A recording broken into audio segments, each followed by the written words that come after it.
This is the story of a cobbler who repaired shoes outside a luxury school.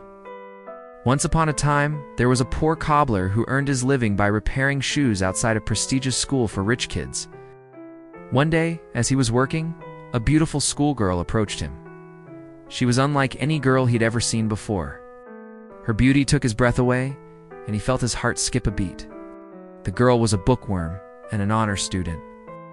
The cobbler was surprised by her interest in him, because no one from that school had ever given him the time of day. She sat down next to him and started talking about literature, history, and philosophy. He knew he had fallen in love with her, but he also knew that their worlds were too different. Still, he wanted to be with her, so he agreed to go to the party with her. Before she went, she asked the cobbler if he could lend her a book he was reading. He felt out of place and uncomfortable. But the girl, noticing his distress, took his hand and led him to a quiet corner where they could talk. He told her about his wish to become a famous shoemaker, and she confided in him about her desire to travel the world. Oh! They encouraged each other and made plans for the future. She apologized for the way people had treated him and said, "I know this must be difficult for you, but please stay with me. I need your support." The bell had just rung and students were coming out. He stood there watching them, hoping to catch a glimpse of the girl from his past. Suddenly, he saw her. She was older now, but he could still recognize that beautiful face anywhere. The girl saw him too, and a look of surprise and happiness came over her face. She ran towards him, and in that moment, the years melted away, and they were young lovers reunited. The cobbler understood her sadness and promised to stay by her side. This continued for several weeks, and the cobbler started looking forward to their conversations. She was worried that she might not find anyone to talk to, so she asked if he could come with her. It was her favorite book, and he still had the inscription she had written inside. With a smile, he picked up the book and walked out of his office.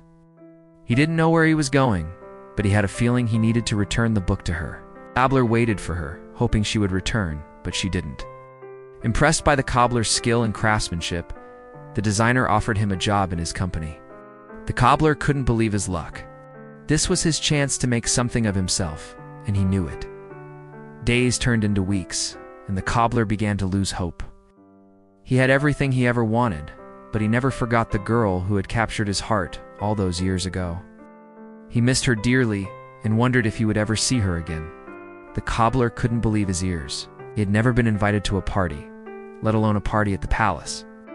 But before he could answer, the girl continued, "I'm sorry, I don't think you understand. I want you to come with me as my escort." She then explained that her parents had arranged for her to marry a prince from another country, and she was so unhappy about it. She didn't know the prince and had never even seen him before. Every time the girl came to him, she would bring a new book for him to read, and he would lend it to her after he was done. They discussed everything, and their friendship grew stronger with each passing day. He was taken aback by her request and, not knowing what to say, simply handed her the book he had been reading. The girl smiled, thanked him, and promised to return it the next day. To his surprise, he found himself enjoying the conversation immensely. After a while, the bell rang and the girl got up to leave. The next day, the girl returned the book and they began talking again.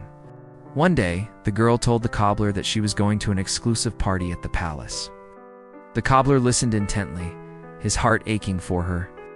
At the party, everyone stared at the cobbler as he entered, whispering and pointing. As the night wore on, the cobbler and the girl talked about their hopes and dreams. But the next morning, the girl was gone without a trace. One day, a famous shoe designer from Paris strolled past the cobbler's shop. He worked hard and eventually became the head shoe designer. Years passed and the cobbler became a successful businessman. One day, while sorting through some old books, he came across the very first book the girl had borrowed from him. As he walked the streets of Paris, he saw a familiar luxury school.